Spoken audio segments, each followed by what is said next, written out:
Madam నమస్తే madam. నమస్తే. సమాజంలో రోజు రోజుకి ఎటు చూసినా అక్రమ సంబంధాల రేటు రోజుకి పెరిగిపోతుంది. అంటే మహిళలు తప్పు చేస్తున్నారా లేదంటే పురుషులు తప్పు చేస్తున్నారా? దీనికి గల కారణాలు ఏమంటారు అసలు? ఇద్దరిలోనూ ఉంది తప్పులు. ఈ మధ్య ఏంటంటే మహిళల్లో ఎక్కువైపోయినాయి. ఇంత ముందులో పురుషులు చేసినా మహిళలు సర్దుకుపోయేవాళ్ళు పిల్లల కోసమో, లేకపోతే అమ్మ నాన్నల గురించో, లేకపోతే తోడబుట్టిన తోబుట్టువుల గురించో వీళ్ళందరినీ దృష్టిలో పెట్టుకొని మెయిన్ తను కనిపెంచుకుంటున్నటువంటి తన పిల్లల గురించి తను ఆలోచించుకొని అంత ఎటువంటి నిర్ణయాలు తీసుకునేది కాదు అప్పుడు మహిళ. ఇప్పుడు మహిళలు అలా కారు. ఒక పిల్లలు లేరు, ఒక పేరెంట్స్ లేరు, ఒక అన్నదమ్ములు లేరు, ఒక మొగుడు పరువు ప్రతిష్టలు లేవు, ఏమీ లేవు. ఇవన్నిటిని వదిలివేసి వీళ్ళు ఇష్టం వచ్చినట్లు వీళ్ళు బయటెళ్ళిపోతున్నారు. కారణం ఏంటంటే ఇప్పుడు మహిళల్లోనే కొంచెం రాంగ్ ఉందని చెప్పుకోవాలి. అలాగని పురుషుల్లో కూడా ఉంది, లేదని నేను చెప్పట్లేదు. ఇప్పుడు పురుషుడు వెళ్ళి మహిళతోనే కలవాలి, మహిళ వెళ్ళి పురుషుడితోనే కలవాలి. అంతేగాని మీరు వెళ్ళి వేరే జంతువులతోటి ఏట్లతోటి అక్రమ సంబంధాలు పెట్టుకోరు కదా. మరి ఇటువంటి ఉన్నప్పుడు ఇప్పుడు అమ్మా నాన్నలు ఎందుకు పెళ్లిళ్ళు చేస్తున్నారు? అటేడు తరాలు ఇటేడు తరాలు కట్నాలు ఇచ్చి, కానుకలు ఇచ్చి, ఆస్తులు చూసి, అంతస్తులు చూసి, ఇవన్నీ చూసి తల్లిదండ్రులు పెళ్లిళ్ళు చేస్తున్నారు కదా. ఆ వివాహ వ్యవస్థకి వీళ్ళు తీరని మచ్చలు తీసుకొస్తున్నారు, మాయని లోడు చేస్తున్నారు, పిల్లలను అనాథలను చేస్తున్నారు. వీళ్ళు అక్రమ సంబంధాలు పెట్టుకొని భర్త అడ్డం వస్తున్నాడని భర్తను చంపేయడం, భార్య అడ్డం వస్తుందని భార్యను చంపేయడం, వీళ్ళు చంపేసుకున్నారు. వీళ్ళకి పుట్టిన పిల్లలు ఏం తప్పు చేశారు? వీళ్ళ కడుపును పుడతామా వాళ్ళు చేసిన పాపం? వాళ్ళు అనాథలు అయిపోవట్లేదా? చంపేశారు. వీళ్ళు జైలుకి వెళ్ళిపోతారు. చచ్చిపోయిన వాళ్ళు చచ్చిపోయారు, వీళ్ళు జైలుకి వెళ్ళిపోతారు. ఈ పిల్లల్ని ఎవరు చూస్తారు? వీళ్ళ ఆలన పాలన ఎవరు చూస్తారు? వీళ్ళకి అమ్మ ఎక్కడ ఉంటుంది? నాన్న ఎప్పుడు కనిపిస్తాడు? ఇలా ఇటువంటివి ఏమీ దృష్టిలో పెట్టుకోకుండా నేను ఇటువంటి పొరపాటు చేస్తే, నేను ఇటువంటి అక్రమ సంబంధం పెట్టుకుంటే నా పిల్లలు ఏమవుతారు, మెయిన్ నా తల్లిదండ్రులు ఏమవుతారు? వీళ్ళిద్దరిని దృష్టిలో పెట్టుకొని ఏ పురుషుడైనా ఏ మహిళ అయినా తనకు తాను భర్తని వేధించు, కాదనేది లేదు అక్కడ. అలాగే నువ్వు భార్యను వేధించు, కాదనేది లేదు ఇక్కడ. కానీ మీరు ఈ వేధింపులు మీరు వదిలివేసేసుకొని నువ్వు వెళ్ళి వేరే పురుషుడికి అలవాటు పడి, నువ్వు వెళ్ళి వేరే మహిళకు అలవాటు పడి మీ జీవితాలు మీరు పాడు చేసుకోవడం కాకుండా మరి పిల్లల జీవితాలు కూడా ఆగం చేస్తున్నారు. మీ తల్లిదండ్రులు మిమ్మల్ని కని పెంచి పెద్ద చేసి పెళ్లిళ్ళు చేసినందుకు వాళ్ళు మీ పిల్లల్ని చూస్తూ మీరు లేని లోటును పూర్తి చేయలేక వాళ్ళు నరకాలు అనుభవిస్తున్నారు. ఇటువంటి చాలా జరుగుతున్నాయి. ఇప్పుడు మెయిన్ అటువంటి అక్రమ సంబంధాలు అనే ఆలోచనలు పురుషుల కంటే కూడా మహిళలలోనే ఎక్కువ ఉన్నాయి. ఓకే, యాక్చువల్గా చూసుకుంటే ఒకప్పుడు మహిళలు ఒక 20 years బ్యాక్ వెళ్తే ఇళ్లలోనే ఉండేవాళ్ళు, బయటకు వచ్చేవాళ్ళు కాదు. గత 20 years నుంచి చూసుకుంటే అందరూ జాబ్స్ అని, స్టడీస్ అని ఇలా ఇతర రాష్ట్రాలకు వెళ్ళిపోవటం, గడప దాటి బయటికి వెళ్ళిపోవడం, అర్ధరాత్రులు కూడా పనిచేయటం. ఎప్పుడైతే ఈ కల్చర్ వచ్చిందో దీని వల్ల అక్రమ సంబంధాలు స్వేచ్ఛ రావడం వల్ల అక్రమ సంబంధాలు పెరిగే అవకాశం లేదు. అది తప్పు.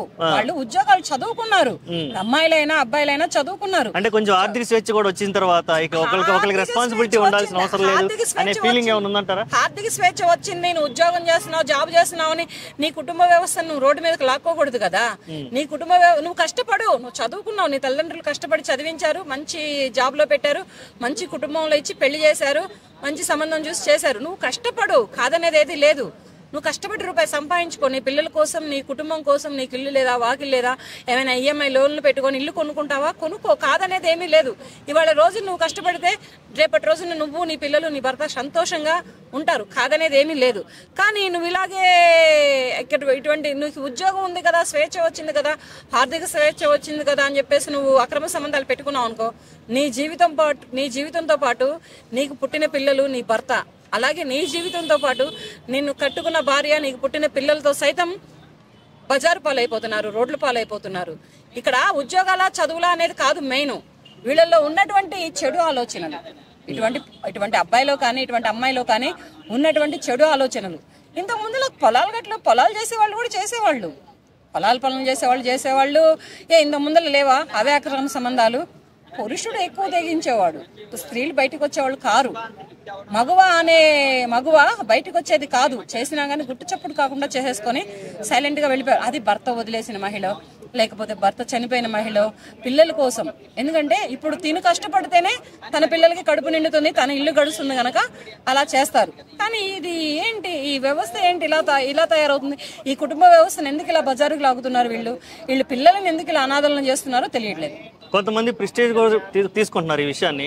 అంటే భర్త ఉండగా కూడా ఇంకొక రిలేషన్ మెయింటైన్ చేయడం కూడా, అది కూడా ఒక ప్రెస్టేజ్ గా మెయింటైన్ చేస్తున్నారు అనేది ఒక కార్పొరేట్ కల్చర్ లో ఉందనేది కూడా వాదన. దాని మీద మీ అభిప్రాయం? అటువంటి కార్పొరేట్ కల్చర్లోకి వస్తాయా? అవి ప్రెస్టేజ్ అవుతాయా?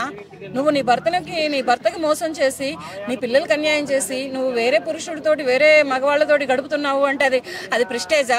అవమానంగా భావించాలి ఏ మహిళ అయినా. కానీ అలా గడుపుతున్నందుకు, అలా చేస్తున్నందుకు, అటువంటి తప్పుడు నిర్ణయాలు తీసుకొని ఇటువంటి తప్పుడు పనులు చేస్తున్నందుకు అవమానంగా భావించాలి. కానీ అది ప్రెస్టేజ్గా చేసుకొని నువ్వు ఈగో హట్ పెట్టుకొని భర్త ఏదో అన్నాడనో, అత్తమామలు ఏదో అన్నారనో నువ్వు ఇటువంటి రాంగ్ స్టెప్ వేయడం కరెక్ట్ కాదు. అది చాలా తప్పు. ఇవాళ వేస్తావు, రేపు వేస్తావు. నీ దగ్గర వయసు అందమో ఉన్నంతకాలం వాడు ఎంజాయ్ చేస్తాడు. తర్వాత ఏంటి నీ బతుకు? పట్టించుకుంటాడా వాడు? పట్టించుకోడు. నీ పిల్లలకి, నీ భర్తకి, నీ కుటుంబానికి నువ్వు దూరమేగా. అప్పుడు నువ్వు ఒంటరిదాని అయిపోవా? అప్పుడు నిన్నెవరు పట్టించుకుంటారు? నిన్నెవరు చూసుకుంటారు? ఇప్పుడంటే ఉంది, వయసు ఉంది, 20 ఏళ్ళు ఉందో, 25 ఏళ్ళు ఉందో, 30 ఏళ్ళు ఉన్నాయో. కానీ ఒక 50 ఏళ్ళు వచ్చేటప్పుడు నువ్వు సంపాదించుకోగలవా? నువ్వు ఒక ఇల్లు స్థిరపరచుకోగలవా? ప్రాపర్టీ స్థిరపరచుకోగలవా? అదేమీ స్థిరపరచుకోలేని నీవు అప్పుడు ఒంటరి దానివై ఇటువంటి కుటుంబాన్ని రోడ్డు మీదకి లాక్కున్నందుకు, పిల్లల్ని కోల్పోయి, భర్తను కోల్పోయి రేపటి రోజున నువ్వు ఎంత బాధపడతావు? అది కూడా దృష్టిలో పెట్టుకొని ఇప్పుడున్నటువంటి మహిళలే కొంచెం ఆచితూచి నిర్ణయాలు తీసుకొని కుటుంబాలనే కానీ భవిష్యత్తులనే కానీ బాగు చేసుకుంటే బాగుంటుంది. ఓకే, చివరిగా ఒక ప్రశ్న మేడం. ప్రశ్న అడుగుతాను, సమాధానం చెప్పకపోవడం మీకే వదిలేస్తున్న ఛాయిస్. పురుషుల యొక్క పర్ఫార్మెన్స్ బేస్డ్ మీద కూడా ఈ అక్రమ సంబంధాల రేట్లు పెరిగిపోతున్నాయి అంటారా? ఏమనుకుంటారు? నిజమే ఆ మాట నిజమే. పురుషుడి యొక్క పర్ఫార్మెన్స్ బేస్ మీద కూడా ఇవి పెరుగుతున్నాయి.